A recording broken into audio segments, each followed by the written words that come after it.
জঙ্গিবাদের একটা তকমা দিয়ে মানুষকে জেহাদ নিয়ে আলোচনা করা, জেহাদি স্পিরিট থেকে, জেহাদ ইসলামের একটা গুরুত্বপূর্ণ বিধান, এটা থেকে মানুষকে অনেক দূরে সরিয়ে রাখা হয়েছে।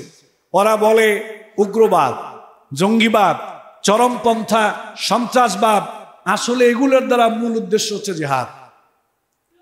ওরা জেহাদকেই বলে উগ্রপন্থা, ওরা জেহাদকেই বলে চরমপন্থা, ওরা জেহাদকেই বলে সন্ত্রাসবাদ, ওরা জেহাদকেই বলে চরমপন্থা।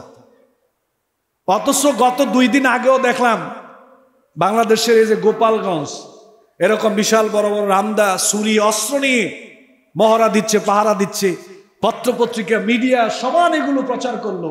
এটারে কেউ জঙ্গিবাদ বলে না, এটারে কেউ সন্ত্রাসবাদ বলে না।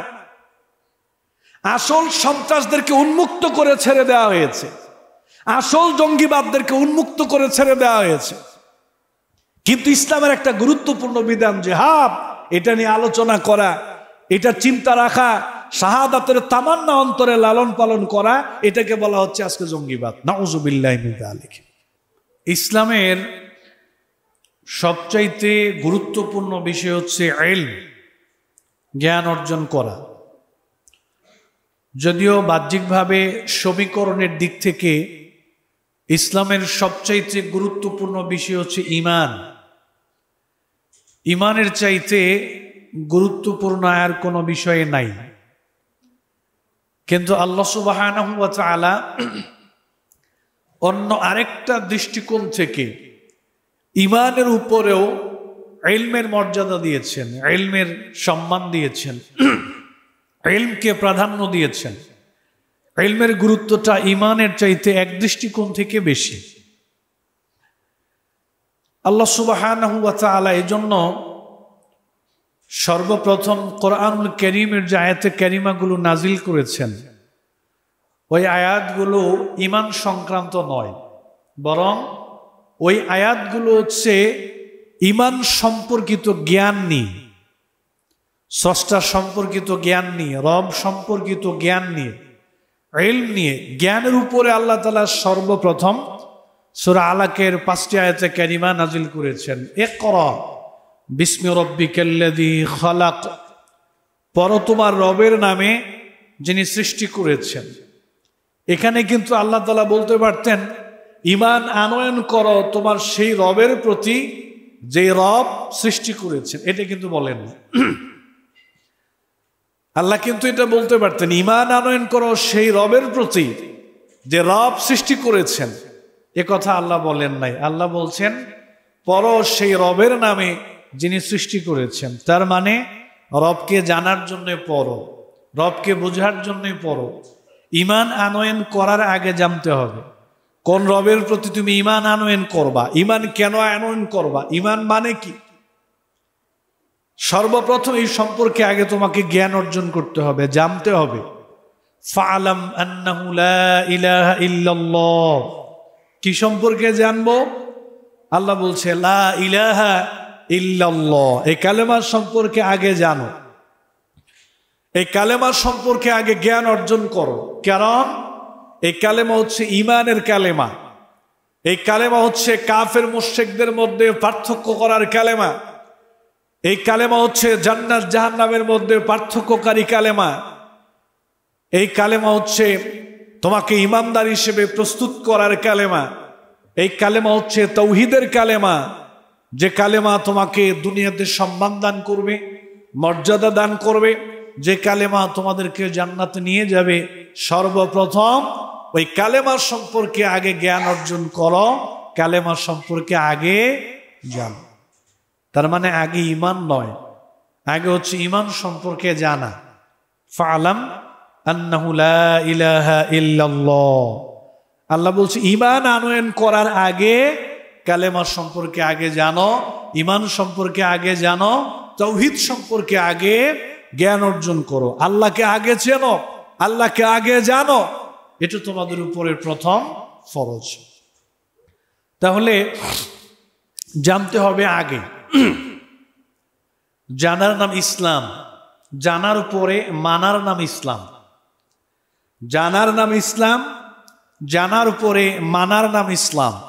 এজন্য মানতে হলে জানতে হবে। আমাদের একটা কথা আছে না, বাঁচতে হলে জানতে হবে, মানতে হলে জানতে হবে, জান্নাতে যেতে হলে জানতে হবে, দুনিয়াতে আল্লাহকে মেনে চলতে হলে জানতে হবে।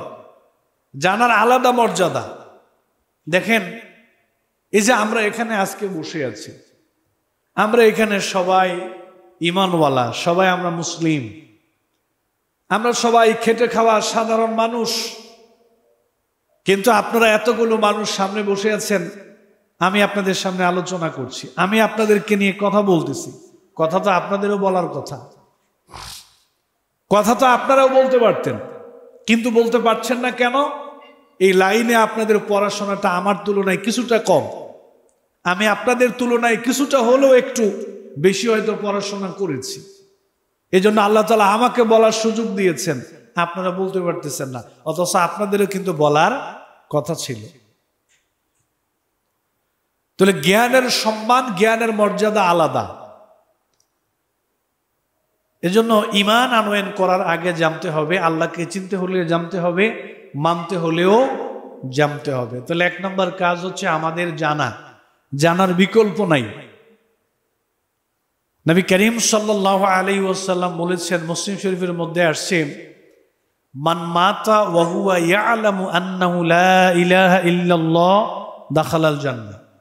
যারা এই কালেমার সম্পর্কে জ্ঞান অর্জন করলো, এই কালেমার সম্পর্কে যারা জানলো, লা ইলাহা ইল্লাল্লাহ সম্পর্কে যারা জ্ঞান অর্জন করেছে, লা ইলাহা ইল্লাল্লাহ সম্পর্কে যারা জেনেছে, নবী সাল্লাল্লাহু আলাইহি ওয়াসাল্লাম বললেন, এই জ্ঞানের উপরে যদি তারা মৃত্যুবরণ করতে পারে, আল্লাহ তাআলা তাদেরকে জান্নাত দিয়ে দিবেন। সুবহানাল্লাহ।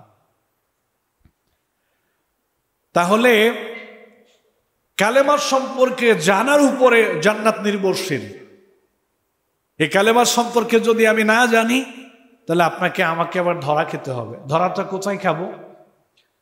কবরের জীবনে যখন আমাদেরকে কবরে রাখার পরে প্রশ্ন করা হবে, মার রব্বুকা, তোমার রব কে ছিল, ওয়ামা দীনুকা, তোমার দিন কি ছিল, ওয়ামান নবিউকা, তোমার নবী কে ছিল।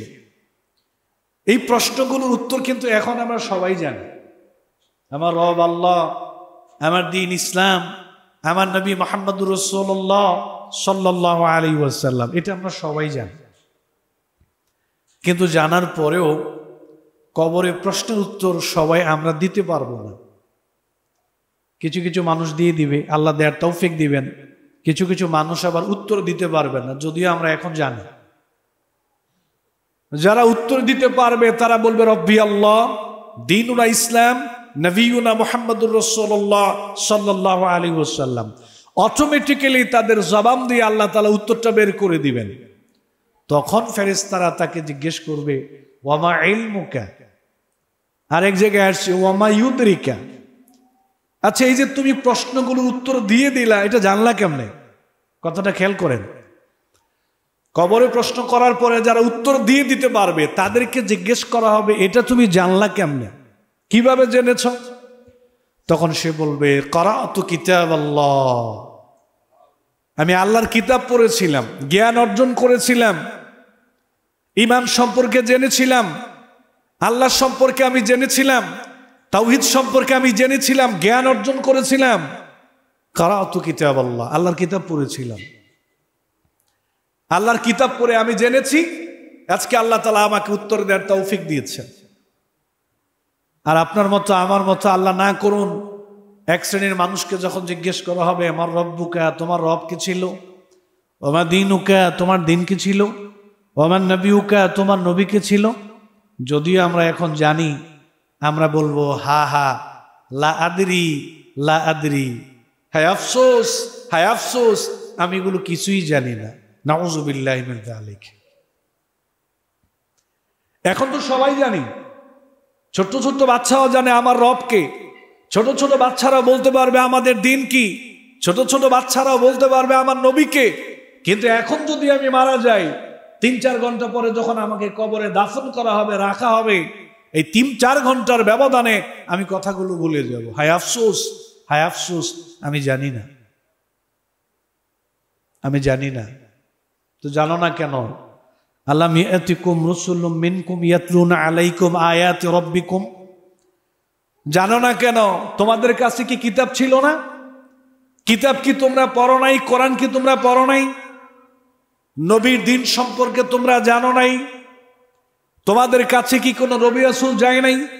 তোমাদের কাছে কি কোনো আলেম ওলামা এই সম্পর্কে অবহিত করে নাই, সচেতন হয় নাই? তোমাদেরকে আজকে তোমার রবের সাথে সাক্ষাৎ করতে হবে, রবের সামনে দাঁড়াতে হবে, এই ব্যাপারে কি তোমাদেরকে অবহিত করা হয় নাই, জানানো হয় নাই? কলু বালা, জানানো হয়েছিল, কিন্তু আমরা গুরুত্ব দেই নাই। আমাদেরকে বলা হয়েছিল, অবহিত করা হয়েছিল, জানানো হয়েছিল, কিন্তু দুনিয়ার মোহে পড়ে, শয়তানের প্ররোচনায় পড়ে আজকের দিনের কথা আমরা ভুলে গিয়েছিলাম। দুনিয়ায় থাকতে রবকে চিনি নাই, দুনিয়ায় থাকতে আল্লাহ কি জিনিস বুঝি নাই, ঈমান কি জিনিস বুঝি নাই, তাওহীদ কি জিনিস বুঝি নাই, যার কারণে আজকে জাহান্নামে চলে যেতে হয়েছে। আল্লাহর পক্ষ থেকে বলা হবে ফাফরিশুহু মিনান নার ওয়ালবিসুহু মিনান নার ওয়াফতাহু লাহু বাবান ইলান নার। ফেরেশতাদেরকে বলা হবে এদেরকে ধরো, এদের গায়ে জাহান্নামের পোশাক পরাও, এদের কবরে জাহান্নামের বিছানা বিছিয়ে দাও, আর জাহান্নামের সাথে কবরমুখী করে একটা দরজা তৈরি করে দাও, যাতে জাহান্নামের কিছুটা শাস্তি তারা কবরে থেকেও ভোগ করতে পারে। নাউযুবিল্লাহি মিন যালিক। তাহলে বন্ধুগণ আমার, পড়া ছাড়া, জানা ছাড়া ইসলাম হয় না। মানতে হলে জানতে হবে, মানতে হলে জানতে হবে। জানার নাম ইসলাম, মানার নাম ইসলাম। জানলাম এবং মানলাম, সামি'না ওয়া আতা'না, শুনলাম মেনে নিলাম, এর নাম ইসলাম। জানলাম মেনে নিলাম, এর নাম ইসলাম। তাহলে ইসলামের সবচাইতে গুরুত্বপূর্ণ বিষয় হচ্ছে ইলম, জ্ঞান অর্জন করা। দ্বিতীয় হচ্ছে ঈমান সম্পর্কে আমরা যখন জানবো, জ্ঞান অর্জন করব, তখন আমরা আমাদের ঈমানটাকে পুত পবিত্র করার চেষ্টা করব। আপনারা সবাই আমার দিকে তাকিয়ে থাকতে হবে, খুবই জরুরি কথা, গুরুত্বপূর্ণ কথা, এগুলো আপনাদেরকে বুঝতে হবে। আমি মূলত আপনারা যাতে কথাগুলো বুঝেন এজন্য কথাগুলো বলতেছি। আমাদের বাংলাদেশের মানুষ সবচেয়ে মিসকিন হচ্ছে ঈমান সম্পর্কে, তাওহীদ সম্পর্কে আমরা মিসকিন, আমরা জানি না। ঈমান কি জিনিস আমরা জানি না, তাওহীদ কি জিনিস আমরা বুঝি না। এজন্য ঈমান সম্পর্কে আমরা মিসকিন, তাওহীদ সম্পর্কে আমরা মিসকিন। আমি চাই আমার এই ধারাবাহিক আলোচনা ঈমানের উপরে, তাওহীদের উপরে, আমি চাই এই আলোচনায় যাতে করে আপনারা পরিপূর্ণভাবে ঈমান সম্পর্কে, তাওহীদ সম্পর্কে আপনারা বিস্তারিত জ্ঞান অর্জন করতে পারেন, জানতে পারেন। আমি এটা আপনাদের প্রতি আমার পক্ষ থেকে অনুরোধ থাকবে, এই ব্যাপারে যাতে আপনারা আলহামদুলিল্লাহ আল্লাহ যদি চায় আপনারা যাতে জ্ঞান অর্জন করতে পারেন। ঈমান ইলমের পরে সবচেয়ে গুরুত্বপূর্ণ বিষয় যে ঈমান ছাড়া একজন মানুষের আল্লাহ তাআলার কাছে কোনো মূল্য নাই, কোনো দাম নাই।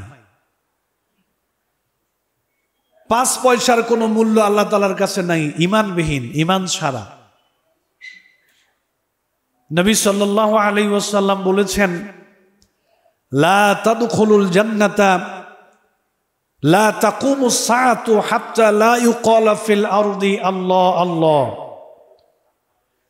ততদিন পর্যন্ত পৃথিবী ধ্বংস হবে না যতদিন পর্যন্ত এই পৃথিবীতে একজন ঈমানওয়ালা মানুষ থাকবে, একজন তাওহীদবাদী মানুষ যতদিন আল্লাহর জমিনে থাকবে ততদিন পর্যন্ত কিয়ামত হবে না, পৃথিবী ধ্বংস হবে না, ওই ঈমানের মর্যাদার কারণে।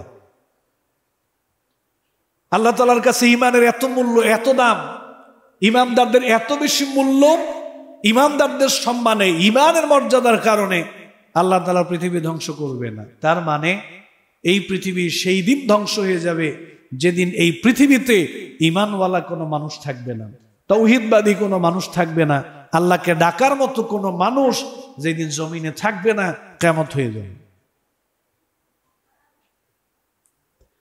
এজন্য ঈমানের সবচাইতে বেশি মর্যাদা। ঈমান ছাড়া জান্নাতে যাওয়া যাবে না, ঈমান ছাড়া কোনো আমল আল্লাহ তাআলার দরবারে কবুল হবে না। ইতিপূর্বে সম্ভবত আমি আপনাদেরকে বলেছিলাম যে ঈমান ছাড়া আমল আল্লাহ তাআলার কাছে কিভাবে গ্রহণযোগ্যতা পাবে না, ঈমান ছাড়া জান্নাতে যাওয়া যাবে না কেন। ছোট্ট একটা গণিতের একটা সমীকরণ আমি আপনাদেরকে দেখিয়েছিলাম যে আমরা যদি 1 লিখি, 1-এর পরে আমরা যত শূন্য দেব সংখ্যাটা তত বাড়বে। আপনি 1 লিখে 1-এর পরে একটা শূন্য দেন 10 হবে, আরেকটা দেন 100 হবে, আরেকটা শূন্য দেন 1000 হবে। এভাবে 1-এর পরে আপনি যত শূন্য দিবেন সংখ্যা ততই বাড়তেই থাকবে, বাড়তেই থাকবে। কিন্তু কোটি কোটি শূন্য দেওয়ার পরে সামনে থেকে যদি আমরা সংখ্যাটা মুছে দেই, তাহলে এই সংখ্যাবিহীন শূন্যের কোনো দাম থাকবে না, কোনো মূল্য থাকবে না। তার মানে সংখ্যাবিহীন কোটি কোটি শূন্যের কোনো দাম নাই, কোনো মূল্য নাই। কিন্তু সংখ্যা ঠিক রেখে শূন্য একটা দিলেও দাম আছে। 1-এর পর একটা শূন্য দেন 10 হবে, 2-এর পর একটা শূন্য দেন 20 হবে, 3-এর পর একটা শূন্য দেন 30 হবে। কিন্তু কোটি কোটি শূন্যের আগে যদি কোনো সংখ্যা না থাকে, এই সংখ্যাবিহীন শূন্যের কোনো দাম নাই। এই সংখ্যাটা হচ্ছে ঈমান, এই সংখ্যাটা হচ্ছে ঈমান। শূন্যগুলো হচ্ছে আমার সালাত, আমার সিয়াম, আমার যাকাত, আমার হজ, আমার উমরা, আমার কোরবানি, আমার তাহাজ্জুদ, আমার জিকির আজকার, আমার পর্দা, আমার স্বামীর খেদমত, বাবা মার খেদমত, এগুলো সব শূন্যের ভূমিকা পালন করে। কিন্তু আগে সংখ্যা লাগবে, মানে ঈমান লাগবে। সংখ্যা আছে শূন্য কাজে আসবে, ঈমান আছে আমল কাজে আসবে। সংখ্যা আছে শূন্য কম হলেও গণনায় আসবে, ঈমান ঠিক আছে আমল কম হলেও কাজে আসবে। আর ঈমান ঠিক নাই, পাহাড় পরিমাণ কোনো আমল আল্লাহ তাআলার দরবারে গ্রহণযোগ্যতা পাবে না, কবুল হবে না। এই জন্য বন্ধুগণ আমার, আমরা যে সালাত আদায় করি, সিয়াম পালন করি, জুমার সালাত আদায় করি, এগুলো আল্লাহর দরবারে গ্রহণযোগ্যতা পাওয়ার জন্যে আগে ঈমানটা শর্ত। ঈমানকে আগে বিশুদ্ধ করতে হবে। ঈমান ছাড়া জান্নাতেও যাওয়া যাবে না। নবী সাল্লাল্লাহু আলাইহি ওয়াসাল্লাম বলেছেন, লা তাদখুলুনাল জান্নাতা হাত্তা তুমিনু। তোমরা যদি ঈমান আনয়ন না করো, ঈমানবিহীন মারা যাও, তাহলে জান্নাতে যেতে পারবা না। লা তাদখুলুল জান্নাতা ইল্লা মুমিনুন। মুমিন ছাড়া, ঈমানদার ছাড়া, ঈমানওয়ালা ছাড়া আল্লাহ তাআলা কাউকে জান্নাত দিবেন না। ঈমান ছাড়া কাউকে আল্লাহ তাআলা জান্নাত দিবেন না। দেখেন, একটা লম্বা হাদিস আসছে। নবী সাল্লাল্লাহু আলাইহি ওয়াসাল্লাম মাকামে মাহমুদের কাছে সেজদায় পড়ে থাকবেন, কান্নাকাটি করবেন। এক পর্যায়ে আল্লাহ তাআলা বলবে, হাবিব আপনি মাথা উঠান, আপনি কি চাইবেন চান, সুপারিশ করেন, আপনার সুপারিশকে আজকে কবুল করা হবে। নবী সাল্লাল্লাহু আলাইহি ওয়াসাল্লাম মাথা উঠিয়ে আল্লাহ তাআলার প্রশংসা করবেন। এরপরে ধাপে ধাপে, স্টেপ বাই স্টেপ আল্লাহ তাআলাকে বলবে যে, আল্লাহ দুনিয়ায় থাকতে যারা সরিষার দানা পরিমাণ ঈমান, জবের দানা পরিমাণ ঈমান, গমের দানা পরিমাণ ঈমান, অণু পরিমাণ ঈমান, পরমাণু পরিমাণ ঈমান নিয়ে যারা মৃত্যুবরণ করতে পেরেছিল, আজকে আপনি তাদেরকে মাফ করে দেন, তাদেরকে আপনি জান্নাত দান করেন। নবী সাল্লাল্লাহু আলাইহি সাল্লাম সুপারিশ করবেন। এক পর্যায়ে আল্লাহ তাআলা বলবে, হাবিব যান, আপনার সুপারিশকে আজকে কবুল করা হলো। সরিষার দানা পরিমাণ ঈমান, জবের দানা পরিমাণ ঈমান, গমের দানা পরিমাণ ঈমান, অণু পরিমাণ ঈমান, পরমাণু পরিমাণ ঈমান নিয়ে যারা মৃত্যুবরণ করতে পেরেছিল, আজকে আমি তাদেরকে মাফ করে দিলাম। আপনি তাদের সবাইকে জাহান্নাম থেকে বের করে জান্নাতে নিয়ে যান। সুবহানাল্লাহ। নবীজি আবার সেজদায় পড়ে যাবেন, সেজদায় পড়ে আবার কান্নাকাটি করবেন। আল্লাহ বলবে, হাবিব মাথা উঠান, কি চাইবেন চান, আপনাকে দেয়া হবে। নবীজি সাল্লাল্লাহু আলাইহি ওয়াসাল্লাম বলবেন, আল্লাহ দুনিয়ায় থাকতে যারা শুধুমাত্র লা ইলাহা ইল্লাল্লাহ এই কালেমার উপরে ঈমান রেখে যারা মৃত্যুবরণ করতে পেরেছিল, আল্লাহ আজকে আপনি তাদেরকেও মাফ করে দেন। আল্লাহ তাআলা বলবেন, নবী এটা আমার ব্যাপার, আমি আল্লাহ আমার ইজ্জতের কসম করে বলছি, দুনিয়ায় থাকতে যারা লা ইলাহা ইল্লাল্লাহ এই কালেমার উপরে ঈমান রেখে যারা মৃত্যুবরণ করতে পেরেছিল, আমি আল্লাহ তাআলা আজকে সবাইকে মাফ করে দিলাম। সুবহানাল্লাহ। যান, এদেরকে জাহান্নাম থেকে বের করে আপনি জান্নাতে নিয়ে যান। নবীজি বললেন, তবে একটা শর্ত আছে, লা তুশরিক বিল্লাহ। এই ঈমানটা হতে হবে শিরিক মুক্ত। এই ঈমানটা হতে হবে শিরিক মুক্ত। তোমার অন্তরে যদি শিরিক থাকে তাহলে জান্নাতে যাওয়া যাবে না, ঈমান বিফলে যাবে। শিরিক যুক্ত ঈমান বিফলে যাবে, আল্লাহ জান্নাত দেবে না। মা মিন মুসলিমিন ইয়ামুতু ফায়াকুমু আলা জানাজাতিহি 40 রাজুলান। মুসলিম শরীফ একটা হাদিস আসছে, নবী সাল্লাল্লাহু আলাইহি ওয়াসাল্লাম বললেন, কোন সমাজে যদি একটা ইমানদার ব্যক্তি মারা যায়, আর মারা যাওয়ার পরে ওই ব্যক্তির জানাজায় যদি এমন 40 জন মানুষ ওই ব্যক্তির জানাজার সালাতে উপস্থিত হয়, এই 40 জন ব্যক্তির মধ্যে কোনো শিরিককারী নাই, এমন 40 জন ব্যক্তি জানাজার নামাজে উপস্থিত হলো, কোনো শিরিককারী নাই, নবী সাল্লাল্লাহু আলাইহি ওয়াসাল্লাম বলেছেন, এই 40 জন ব্যক্তি এই মাইয়েতের ব্যাপারে আল্লাহ তাআলার কাছে যা দোয়া করবে আল্লাহ তাআলা তাই কবুল করে নেবেন। শর্ত হচ্ছে শিরিককারী থাকা যাবে না। শিরিককারী থাকলে দোয়া কবুল হবে না। এই জন্য বন্ধুগণ আমার, জান্নাতে যাওয়ার প্রথম শর্ত হচ্ছে ঈমান। আমল কবুল হওয়ার জন্য প্রথম শর্ত হচ্ছে ঈমান। সবচাইতে গুরুত্বপূর্ণ বিষয় হচ্ছে ঈমান। এখন আমরা জানব ঈমানের কালেমা, লা ইলাহা ইল্লাল্লাহ। এটা হচ্ছে ঈমানের কালেমা, তাওহীদের কালেমা। আশহাদু আল্লা ইলাহা ইল্লাল্লাহ ওয়া আশহাদু আন্না মুহাম্মাদান আবদুহু ওয়া রাসূলুহু। আমরা দুই ভাগ করে জানবো। প্রথম হচ্ছে তাওহীদ সম্পর্কে জানবো, এরপরে রিসালাত নিয়ে আমরা কথা বলবো। কারণ ঈমানের অনেকগুলো পার্ট আছে। প্রথম হচ্ছে আমানতু বিল্লাহ, আল্লাহর প্রতি ঈমান, ওয়া মালাইকাতিহি, ফেরেশতাগণের প্রতি ঈমান, ওয়া কুতুবিহি, আসমানি কিতাব সমূহের প্রতি ঈমান, ওয়া রুসুলিহি, রসুলগণের প্রতি ঈমান, ওয়াল বা'সি বা'দাল মাউত, আমানতু বিল্লাহি ওয়া মালাইকাতিহি ওয়া কুতুবিহি ওয়া রুসুলিহি ওয়াল ইয়াউমিল আখির ওয়াল কদরি খাইরিহি ওয়া শাররিহি। আখিরাতের প্রতি ঈমান, পুনরুত্থান দিবসের প্রতি ঈমান, তাকদীরের ভালো এবং মন্দের প্রতি ঈমান। এগুলো আমরা পার্ট বাই পার্ট আলোচনা করব। প্রথম আলোচনা হচ্ছে আল্লাহর প্রতি ঈমান। আল্লাহর প্রতি ঈমানের কালেমা হচ্ছে লা ইলাহা ইল্লাল্লাহ। ভালো করে খেয়াল করেন, একটু আমার দিকে তাকিয়ে থাকেন। এই যে লা ইলাহা ইল্লাল্লাহ, এখানে দুইটা পার্ট। একটা হচ্ছে লা ইলাহা, দ্বিতীয়টা হচ্ছে ইল্লাল্লাহ। লা ইলাহা এটা হচ্ছে নেগেটিভ অংশ, অস্বীকৃতি জ্ঞাপক, অস্বীকারমূলক অংশ। ইল্লাল্লাহ এটা হচ্ছে পজিটিভ দিক, গ্রহণযোগ্যতামূলক স্বীকৃতি জ্ঞাপক অংশ। তার মানে প্রথম অংশটা হচ্ছে নেগেটিভ, অস্বীকৃতি জ্ঞাপক। দ্বিতীয়টা হচ্ছে পজিটিভ, এটা হচ্ছে আপনার গ্রহণীয় বিষয়। আল্লাহ তাআলা লা ইলাহা ইল্লাল্লাহ, প্রথমে লা ইলাহা এনে বুঝিয়েছেন, আমি আল্লাহকে গ্রহণ করতে চাইলে তোমাদেরকে আগে কিছু নেগেটিভ ছাড়তে হবে, অস্বীকার করতে হবে, বর্জন করতে হবে। তার মানে আল্লাহর প্রতি ঈমান আনতে গেলে আগে কিছু অস্বীকার করতে হবে, ছাড়তে হবে। প্রশ্ন হচ্ছে কি ছাড়তে হবে, কেন ছাড়তে হবে, কি ছাড়তে হবে, কেন ছাড়তে হবে?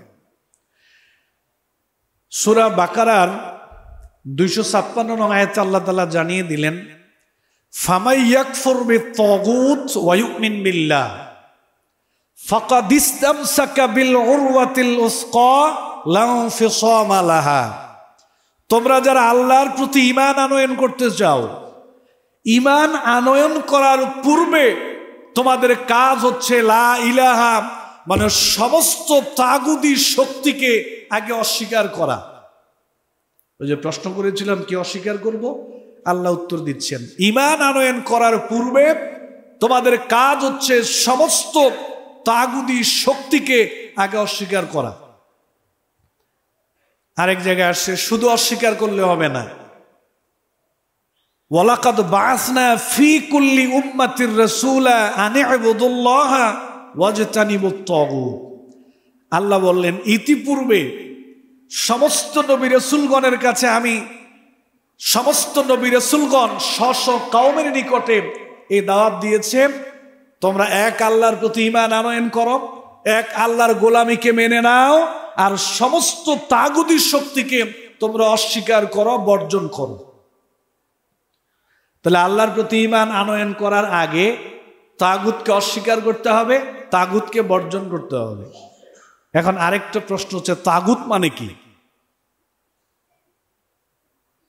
বাংলাদেশে আমরা যে বলি 95% মুসলিম বাংলাদেশে আছে, আমরা যে বলি, আমাদের গবেষণা হচ্ছে এই বাংলাদেশের সিংহভাগ মুসলিম তাগুত মানে কি এটা জানে না। তাগুত মানুষ চিনে না, তাগুত মানুষ বুঝে না। অথচ ঈমান আনার প্রথম শর্তই হচ্ছে তাগুতকে অস্বীকার করা, তাগুতকে বর্জন করা। তাগুতকে অস্বীকার না করে, তাগুতকে বর্জন না করে ঈমান আনয়ন করলে এই ঈমান আনয়ন গ্রহণযোগ্যতা পাবে না, গ্রহণীয় হবে না। আমি 2-3টা মেসাল দিব এখন আপনাদেরকে, উপমা দিব, উদাহরণ দিব। অস্বীকারের বিষয়টা কেন আসলো? একটা ছেলে বিয়ের জন্য পাত্রী দেখতেছে, তো এক পর্যায়ে পছন্দ হলো, বাবা মা সহকারে আনুষ্ঠানিকভাবে আজকে জুমার পরে বিয়ে অনুষ্ঠিত হবে। তো কাজী সাহেব যখন লেখালেখি করবে তার 10 মিনিট পূর্বে ওই ছেলের বন্ধু এসে বলতেছে, দোস্ত তুমি যে মেয়েকে বিয়ে করতে যাচ্ছ, এই মেয়ের তো এখন অবৈধ 2-3টা প্রেম ভালোবাসা রয়েছে, 2-3টা ছেলের সাথে তার অবৈধ প্রেম ভালোবাসা রয়েছে। বন্ধু বলল, তাই নাকি? বলছে, হ্যাঁ। তোমার কাছে প্রমাণ আছে? বলছে যে আমার কাছে প্রমাণ নাও। ছেলে প্রমাণ দেখার পরে বলছে বিয়ে বাতিল, এই বিয়ে হবে না। কেন হবে না? বললো যে এই মেয়েটার এখনো অবৈধ 2-3টা প্রেম ভালোবাসার সম্পর্ক রয়েছে, অতএব আমি তার সাথে এখন বিয়ের সম্পর্ক করতে পারবো না। মেয়ের বাবা, চেয়ারম্যান সহকারে সবাই মিলে ছেলেকে রিকোয়েস্ট করা হলো, দয়া করে তুমি মেয়েটাকে বিয়ে করো, যদি বিয়ের আসর থেকে চলে যাও মান সম্মানের হানি হবে। এক পর্যায়ে ছেলে বলল, আমি বিয়ে করব, তবে একটা শর্ত আছে। আপনার মেয়েকে আমি বিয়ে করব, একটা শর্ত আছে। ওই শর্তটা কি? ছেলে বলল, আপনার মেয়েকে বলেন সে যদি তার অবৈধ প্রেম ভালোবাসার সম্পর্কে এখন অস্বীকার করে, তাকে বর্জন করে, তাহলে আমি তার সাথে বৈধ সম্পর্ক করব। এটা হবে না যে অবৈধ সম্পর্ক থাকবে, আমি তার সাথে বৈধ সম্পর্ক, বিয়ের আসনে আমি তার সাথে বন্ধনে আবদ্ধ হব, এটা হতে পারে না। সে যদি বৈধ সম্পর্ক স্থাপন করতে চায়, তাকে বলেন আগে অবৈধ সম্পর্ক বর্জন করতে হবে। ফামাইয়াকফুর বিত-তাগুত। স্বামীর কাছে তাগুত হচ্ছে এখন মেয়ের অবৈধ প্রেম ভালোবাসার ছেলেগুলো, আগে তাদেরকে অস্বীকার করতে হবে, ছাড়তে হবে, এছাড়া ছেলে তাকে গ্রহণ করবে না। আল্লাহর বক্তব্য হলো, আমি আল্লাহর প্রতি যদি ঈমান আনয়ন করতে চাও, সমস্ত তাগুতি শক্তিকে আগে বর্জন করো। দ্বিতীয় আরেকটা উপমা, আমরা যখন জমিনে ফসল চাষ করি তখন আমরা কি করি? ওই জমিনের আগাছা আগে পরিষ্কার করে নেই। আমরা জমিনে ফসল চাষ করব, ধানের বীজ বপন করব, ধান চাষ করব, প্রথমে আমরা জমির আগাছাগুলো পরিষ্কার করে নিয়ে তারপরে আমরা বীজ বপন করি, ফসল চাষ করি। নাকি এরকম হয় যে জমি আগাছা সহকারে ফসল চাষ হয়? অন্তরে কোনো আগাছা থাকলে আগে বের করতে হবে। বিদেশ থেকে একটা নামি দামি বিষের বোতল আপনাকে দেয়া হলো, গিফট করা হলো, বলা হলো ভাই এটা বিষের বোতল, আগে বিষ ছিল এখন নাই, এটা আপনাকে গিফট করলাম, বাড়িতে আপনি তৈল রাখতে পারবেন, মধু রাখতে পারবেন। আপনি আপনার স্ত্রীকে নিয়ে বললেন যে আমার বন্ধু এটা গিফট করেছে, এটা বিষের বোতল, যদিও এখন বিষ নাই। স্ত্রী কি করবে? এখনই এটাতে মধু রাখা শুরু করে দিবে, তৈল রাখা শুরু করে দিবে? প্রথমে কি করবে? এটাকে পরিষ্কার পরিচ্ছন্ন করে ভালোভাবে ধুয়ে মুছে সাফ করে শুকিয়ে যাতে সামান্য পরিমাণ বিষের কোনো ছিটেপাটাও না থাকে, এরকম 100% নিশ্চিত হওয়ার পরে গিয়ে এটাতে তৈল রাখবে বা মধু রাখবে। এর আগে রাখবে? ফামাইয়াকফুর বিত্তাগুত, আল্লাহ বলছে আমি আল্লাহর প্রতি ঈমান আনতে চাইলে আগে তাগুতি শক্তিকে অন্তর থেকে বের করো, পুত পবিত্র একটা অন্তর আগে তৈরি করো, ক্লিন পরিষ্কার পরিচ্ছন্ন একটা অন্তর আগে তৈরি করো, এরপরে এই অন্তরে ঈমানকে জায়গা দাও। এখন আসেন আমি আপনাদেরকে তাগুত চিনাবো, যদিও আজকে চিনাইতে পারবো না, একটা উপমা দিয়ে আমরা খুতবার শেষ প্রান্তে চলে যাব। তাগুত মানে কি? মানুষ আল্লাহকে মানবে দুই ভাবে, একটা হচ্ছে আল্লাহ তাআলাকে মানবে অন্তরের দিক থেকে, এটাকেই বলা হয় ঈমান। আরেকটা হচ্ছে আল্লাহ তাআলাকে মানবে বিধিবিধানগত ভাবে, এটাকে বলা হয় আল্লাহর গোলামি, আল্লাহর আনুগত্য। প্রথমে অন্তর দিয়ে মানবে, দ্বিতীয়ত বিধিবিধানগত দিক দিয়ে আল্লাহ তাআলাকে মানবে। অন্তরের দিক থেকে আল্লাহকে মানতে গেলে, আমি আবার বলছি, অন্তরের দিক থেকে আল্লাহকে মানতে গেলে কোনো কিছু যদি বাধা হয়ে দাঁড়ায়, সেটা ব্যক্তি হলেও তাগুত, সেটা বস্তু হলেও তাগুত। উদাহরণ না দিলে বুঝবেন না। উদাহরণ হচ্ছে নাটোরে গত ডিসেম্বর বা নভেম্বরের দিকে একটা ভিডিও কালবেলা পত্রিকা ভিডিও আকারে রিপোর্ট করেছে। শত শত নারী ওইখানে একটা বট গাছের নিচে গিয়ে ওনারা serial, line by line serial ধরেছে। কেন যায়? ওনাদের বিশ্বাস হলো যেই সমস্ত নারীদের বিবাহের পরেও বাচ্চা কাচ্চা হয় না, ওই নারীরা ওইখানে বট গাছের নিচে গিয়ে কেউ ওড়না, কেউ চাদর, কেউ গামছা বিছিয়ে বসে থাকবে। এরপরে বট গাছ থেকে যার ওড়না বা চাদরে ডালাপালা পড়বে, ওই নারী বুঝে নিবে তার বাচ্চা হয়ে যাবে।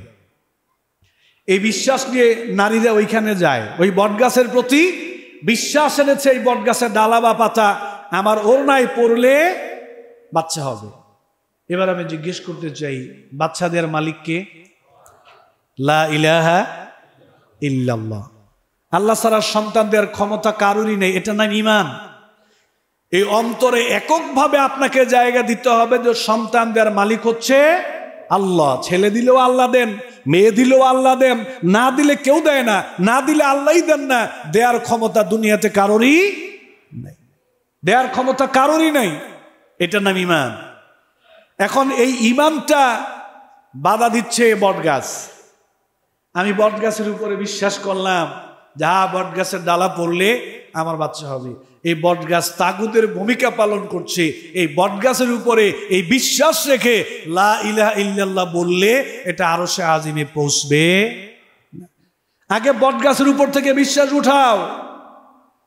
যে তোমাকে বলেছে বটগাছের নিচে বসলে ডালাপালা পাতা পড়লে তোমার বাচ্চা হবে, তাকে আগে বর্জন করো, বটগাছকে বর্জন করো, বটগাছকে অস্বীকার করো, এরপরে আল্লাহর প্রতি ঈমান আনয়ন করো। এখন তুমি বটগাছের প্রতিও বিশ্বাস রাখবা, আবার বলবা যে লা ইলাহা ইল্লাল্লাহ, আল্লাহ ছাড়া সত্য কোনো ইলাহা নাই, দুইটা একসাথে চলবে। বটগাছটা তাগুত, সে তাগুতের ভূমিকা পালন করছে, তার উপর থেকে আগে বিশ্বাস উঠে দেওয়া হবে। হাতের মধ্যে একটা বড় তাবিজ দেওয়া হলো, তো কেন দেওয়া হয়েছে? বলো যে এই তাবিজ যদি তোমার হাতে থাকে, দুনিয়াতে কেউ তোমার কোনো ক্ষতি করতে পারবে না। এজন্য হাতের মধ্যে একটা তাবিজ দেওয়া হলো। আমি জিজ্ঞেস করতে চাই আপনাদেরকে, কল্যাণ অকল্যাণ কার হাতে? লা ইলাহা ইল্লাল্লাহ। কল্যাণের মালিকও আল্লাহ, অকল্যাণের মালিকও আল্লাহ। এখন যদি হাতের মধ্যে তাবিজ বাঁধলে আমি যদি বিশ্বাস করি যে এই তাবিজ আমার হাতে থাকলে দুনিয়ার কেউ আমার কোনো ক্ষতি করতে পারবে না, তাহলে এই ব্যক্তির কি আর আল্লাহর দরকার আছে? ও তো তাবিজকে আল্লাহর জায়গায় বসায় দিল। অথচ একজন ইমানদারের কাজ হলো, ইমানদার আল্লাহর উপরে বিশ্বাস করবে, সমস্ত ক্ষয়ক্ষতি থেকে রক্ষা করার মালিক কি? আল্লাহ। এখন তো আপনি তাবিজকে বসায় রাখলেন, এই তাবিজ আপনার সাথে থাকলে জীবনে কোনোদিন কেউ কোনো ক্ষতি করতে পারবে না, এটা তাগুত। এই তাবিজটাকে আপনি তাগুদের আসনে বসাইলেন। এই তাবিজের উপর এরকম বিশ্বাস করে কিয়ামত পর্যন্ত কেউ যদি বলে লা ইলাহা ইল্লাল্লাহ, এটা আল্লাহর কাছে পৌঁছবে। আল্লাহ বলছে ফামাই ইয়াকফুরু বিত-তাগুত, এই তাবিজের উপর থেকে আগে বিশ্বাস উঠাও, এখান থেকে বিশ্বাস উঠাও। তাগুতের ভূমিকা পালন করতে পারে যে কোনো কিছু, অর্থাৎ আল্লাহ ছাড়া যে কোনো বস্তু বা ব্যক্তির উপরে যখনই আমরা কোনো বিশ্বাসটাকে ঠেলে দিব, সেই তাগুতের ভূমিকা পালন করব। আমাদের নরসিংদীতে, বলেছি কিনা আমি জানি না, নরসিংদীতে 2-3 বছর যাবৎ একটা মাহফিলে প্রায় সময় আমার যাওয়া হয়। তো এই মাহফিলে গত বছর গেলাম, যাওয়ার পরে বলতেছে হুজুর আজকে কোন বিষয় নিয়ে আলোচনা করবেন। আমি বললাম যে পারিবারিক জীবন নিয়ে আলোচনা করব। বললো যে হুজুর একটু শিরকের উপরে আলোচনা করেন। তো আমি বললাম যে বিশেষ কোনো লক্ষ্য আছে? বললো যে হুজুর আমাদের এলাকায় এমন কিছু পীর সাহেবের আগমন ঘটছে যে মহিলারা এখন গিয়ে ওই পীর সাহেবদের গোসলের পানি এনে খাওয়া শুরু করছে। তো জিজ্ঞেস করলাম কেন খায়? বললো হুজুর ধরেন কোনো মেয়ের বিয়ে হয় না, কোনো মেয়ের বিয়ে হয় না, বলা হয়েছে এই বেটার গোসলের পানি খেলে মেয়ের বিয়ে হবে, মা এনে এই পানি মেয়েকে খাওয়ানো শুরু করে। কোনো মেয়ের বিয়ের পরে বাচ্চা হয় না, বলা হয়েছে এই বেটার গোসলের পানি খেলে বাচ্চা হবে। সমানে এনে যাদের বাচ্চা নাই, বিয়ের পরে বাচ্চা হয় না, ওরা পানি খাওয়া শুরু করছে। তাহলে বাচ্চা দেওয়ার মালিক আল্লাহ, লা ইলাহা, আল্লাহ ছাড়া এই ক্ষমতা কারোরই, এটাই তো ঈমান। আল্লাহ ছাড়া এই ক্ষমতা কারোরই নাই, এটাই তো ঈমান। এখন আপনার বাচ্চা হয় না, আপনি চলে গেলেন এই বেটার গোসলের পানি খাইতে, সে তাগুত, তাকে আগে বর্জন করতে হবে। আল্লাহ বলছে তাকে অস্বীকার করো, তাকে আগে বর্জন করো। তুমি তার পানির উপরেও বিশ্বাস রাখবা, আবার বলবা যে লা ইলাহা ইল্লাল্লাহ, এ কালেমা আল্লাহর দরবারে পৌঁছবে। এভাবে করে ঈমানের বিপরীতে কোন বস্তু বা ব্যক্তির উপরে যদি আমাদের বিশ্বাস থাকে, ওই বিশ্বাসটাই তাগুতি বিশ্বাস, ওরাই তাগুত, ওদেরকে বর্জন করতে হবে। এই বিশ্বাস বর্জন করতে হবে, এরপরে বলতে হবে আশহাদু আল্লা ইলাহা ইল্লাল্লাহ। এছাড়া কাজে আসবে না। আপনি বটগাছের নিচেও যাবেন, আপনি গোসলের পানিও খাবেন, আবার তাবিজের উপরও বিশ্বাস রাখবেন, আবার বলবেন লা ইলাহা ইল্লাল্লাহ, তাহলে তো হবে না। লা ইলাহা মানে নেই কোনো ইলাহা, নেই কোনো ইলাহা একমাত্র আল্লাহ ছাড়া। আপনি তো স্বীকারোক্তি দিচ্ছেন নেই কোনো ইলাহা। যাই হোক, আমরা বিষয়গুলো ধারাবাহিকভাবে আপনাদেরকে ধীরে ধীরে আমরা বোঝানোর চেষ্টা করব। সামনের জুমায় ইনশাআল্লাহ বাকি কথাগুলো আল্লাহ যদি তৌফিক দেন আমরা বলবো ইনশাআল্লাহ। ছোট্ট একটা বিষয় বলেই আমরা শেষ করে দিচ্ছি, জরুরি বিষয়। সেটা হচ্ছে গত 2-3 দিন আগে জাতীয় একটা পত্রিকায় রিপোর্ট এসেছে, আমাদের 3-4 জন সম্মানিত আলেম, ধর্মীয় আলোচক, আমাদের দ্বীনী ভাইদেরকে একটা জঙ্গিবাদের মিথ্যা মামলায় জড়ানোর জন্য চেষ্টা করা হয়েছে। সেখানে বলা হয়েছে যে এই আলেমগুলো জিহাদে অংশগ্রহণ করার জন্য সিদ্ধান্ত নিয়েছে। বাস, এটাই জঙ্গিবাদ। জিহাদে অংশগ্রহণ করার জন্য সিদ্ধান্ত নিয়েছে, এটাই জঙ্গিবাদ। গত 15-20 বছর যাবত এই দেশে জঙ্গিবাদের একটা তকমা দিয়ে মানুষকে জিহাদ নিয়ে আলোচনা করা, জিহাদ স্পিরিট থেকে, জিহাদ ইসলামের একটা গুরুত্বপূর্ণ বিধান, এটা থেকে মানুষকে অনেক দূরে সরিয়ে রাখা হয়েছে। ওরা বলে উগ্রবাদ, জঙ্গিবাদ, চরমপন্থা, সন্ত্রাসবাদ, আসলে এগুলোর দ্বারা মূল উদ্দেশ্য হচ্ছে জিহাদ। ওরা জিহাদকেই বলে উগ্রপন্থা, ওরা জিহাদকেই বলে চরমপন্থা, ওরা জিহাদকেই বলে সন্ত্রাসবাদ, ওরা জিহাদকেই বলে চরমপন্থা। অথচ গত 2 দিন আগেও দেখলাম বাংলাদেশের এই যে গোপালগঞ্জ, এরকম বিশাল বড় বড় রামদা, ছুরি, অস্ত্র নিয়ে মহড়া দিচ্ছে, পাহারা দিচ্ছে, পত্রপত্রিকা, মিডিয়া সমান এগুলো প্রচার করলো। এটারে কেউ জঙ্গিবাদ বলে না, এটারে কেউ সন্ত্রাসবাদ বলে না। আসল সন্ত্রাসদেরকে উন্মুক্ত করে ছেড়ে দেওয়া হয়েছে, আসল জঙ্গিবাদদেরকে উন্মুক্ত করে ছেড়ে দেওয়া হয়েছে। কিন্তু ইসলামের একটা গুরুত্বপূর্ণ বিধান জিহাদ, এটা নিয়ে আলোচনা করা, এটা চিন্তা রাখা, শাহাদাতের তামান্না অন্তরে লালন পালন করা, এটাকে বলা হচ্ছে আজকে জঙ্গিবাদ। নাউযুবিল্লাহি মিন যালিক। একটা ভীতিকর ঘৃণার একটা বিষয় আজকে বানানো হয়েছে ইসলামের এই গুরুত্বপূর্ণ একটা পার্ট জিহাদকে। আমরা বলি ইসলামের জিহাদ ফরজ, তবে সময় সাপেক্ষে ইসলামী ইমারত, ইসলামী হুকুমত, ইসলামী নেতৃত্বের অধীনে কখনো আল্লাহ তাআলা পরিবেশ করে দিলে আমরা জিহাদে অংশগ্রহণ করব, জিহাদে ইমানদাররা যাবে, অংশগ্রহণ করবে।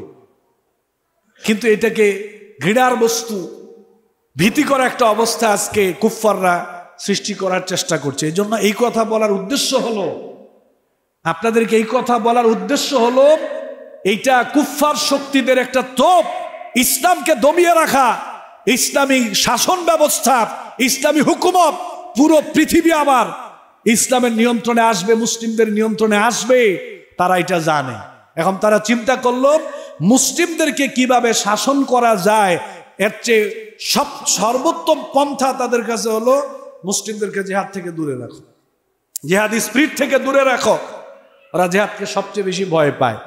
জঙ্গিবাদের আলাদা কোনো সংজ্ঞা বলে না। বলেন জঙ্গিবাদ মানে কি? জঙ্গিবাদের কোনো সংজ্ঞা বলে না। অস্ত্র, রামদা, ছুরি, চাপাতি, চাইনিজ কুড়াল সবগুলো এখন গ্রামে গঞ্জে মহল্লায় মহল্লায় এগুলো ছড়ায় ছিটায় আছে। এগুলো জঙ্গি হয় না, এগুলো সন্ত্রাস হয় না। জিহাদের কথা বললে জঙ্গি ট্যাগ দিয়ে দেওয়া হয়।